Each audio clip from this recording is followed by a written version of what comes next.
Well, we had the details of the protests that have broken out in India amidst public outrage against a brutal rape of a 23-year-old medical student in New Delhi coming up on the News First International desk.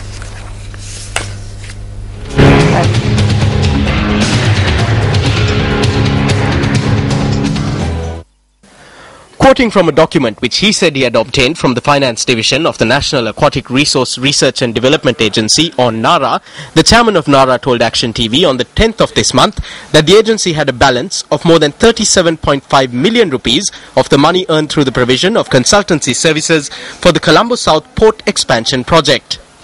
Now, according to the chairman, NARA's total revenue from the project was in excess of 66.2 million rupees.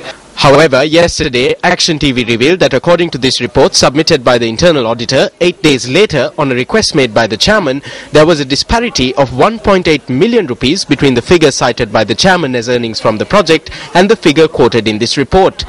The internal auditor prepared this report using accounts provided to him by the Finance Division of NARA. Accounts relating to expenditure show similar irregularities to those on income. The chairman of NARA told Action TV that when direct and indirect expenditure was deducted from the more than 66.2 million rupees earned through this project, the balance was 37.5 million rupees. Now, according to the statement made by the chairman, expenditure on this project was more than 28.7 million rupees. However, the internal auditor in his report has failed to even estimate a figure for the direct and indirect expenses for this project. One of the reasons for this are the fundamental flaws in the accounting procedure at NARA's Finance Division, which Action TV also pointed out yesterday. The other obstacle towards establishing the correct sum of direct and indirect expenses is a serious factor. In his report, the internal auditor notes that the Finance Division at NARA failed to provide him with the vouchers for direct and indirect expenditure on this project in the 4-year period from 2008 to 2011. It is also the internal auditor's conclusion that some of the indirect expenses which have been accounted are irrelevant to the project in question. In his report, the internal auditor also notes that even though the money earned by NARA on this project is not subject to withholding tax, a sum of 1.8 million rupees has been accounted for as tax payment in spite of the fact that the Finance Division has no proof of payment.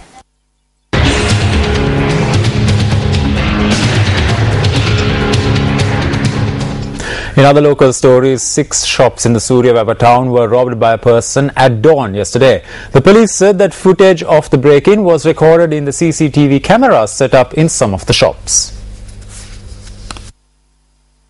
The individual had broken into the business premises in this manner yesterday. The police suspect that he may have broken into 6 shops but robbed money from 4 of the shops.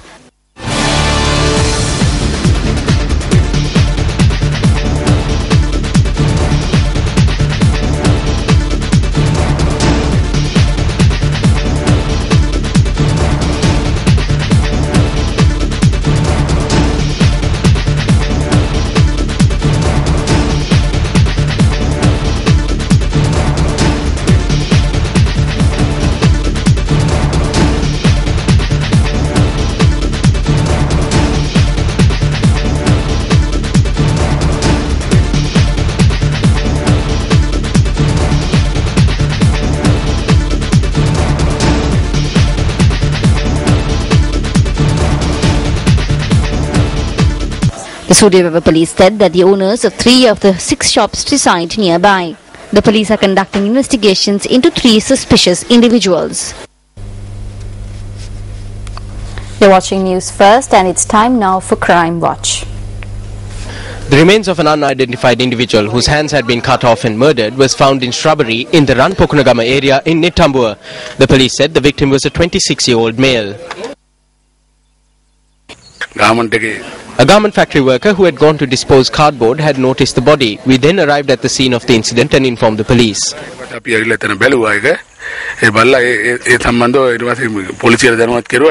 Nitambua police have commenced investigations into the incident.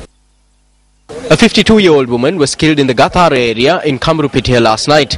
The police suspect that the husband of the woman had attacked her with a mammoth following an argument. The police said that the victim's husband has been taken into custody. The body of a man was found in a bare land in the Dematukod area this morning. The police have identified the man as Cyril, who was a 65-year-old resident of Boralla and a father of 3. The victim's relatives said that he worked at a hotel in Kolpiti.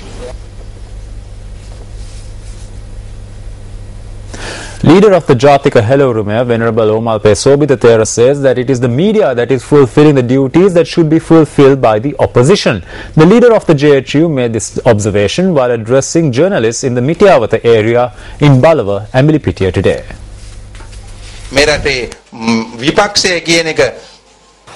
The opposition of this country has become effeminate. There is no opposition at all. Why does the opposition shout? It is only to gain power.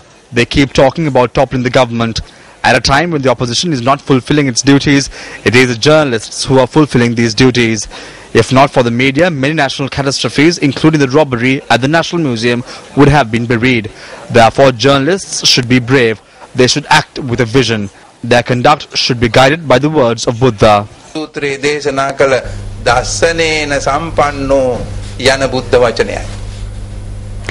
Leader of the JVP, Somwan Samarasinghe, says that there is a threat to national unity and reconciliation in the country. He expressed this view while attending a campaign to distribute handbills in Colombo today. The campaign to distribute handbills organized by the JVP began this morning opposite the Fort Railway Station under the auspices of JVP leader Somwan Samarasinghe. Handbills were distributed under the theme, quote, "Let's not allow racism and religious conflicts to re-emerge. Let's build unity among the people," unquote.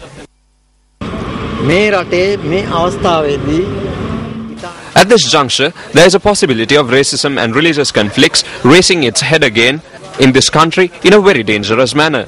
These problems pose a major threat to the country. This will impact national peace and reconciliation. This government has no answer to this. The government is not making an effort to prevent it either. The bodies of those who died after their boat capsized in the Tissa tank in Hambantota were brought to their homes last evening. Last Friday, the 4 victims from the St. Peter's settlement in Ingiriya set off on an excursion which ended in tragedy. The body of Rasika Chandralal, who died in the accident, was brought to his residence at around 8 last night. Rasika's wife, who is 7 months pregnant, was unable to bear the loss.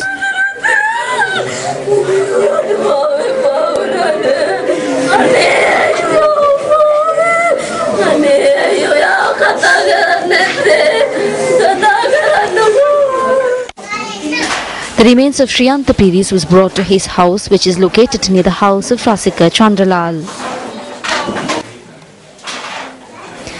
The body of Muthukumara Sridharan, which was brought to his residence last night, was taken to the community hall of the St. Peter's settlement this morning. The body of Aselani Roshan was also taken to the community hall. The remains of Rasika Chandralal and Shriyantha Piris will be taken to the community hall tomorrow.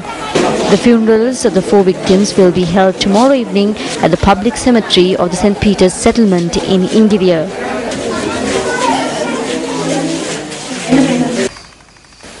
The remains of Anil Chandra Kumar, who also died in the boat accident, was taken to his residence in Agurukula Palace last evening.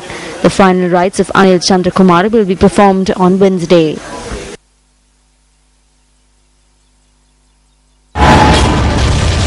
A ship collides with a fishing boat in Uswarakeyawa, Wattala. A fisherman reported missing. A boat with persons on board capsizes while on a tour of the Berwala lighthouse. The accident claims the lives of 5 people. Police investigations revealed that the boat was overloaded. 7 people died after a boat capsized in the Tissavava in Hambantota. Shouldn't measures be taken to minimize such actions that put lives at risk? Wouldn't preparing a standard procedure for safe boat tours be a step in the right direction? Well, here at home and across the world, preparations are underway to celebrate Christmas steeped in traditions and cheer. And tonight on our special segment, Story of Christmas, we visit the Church of Nativity located in Bethlehem, which is considered to be the birthplace of Jesus.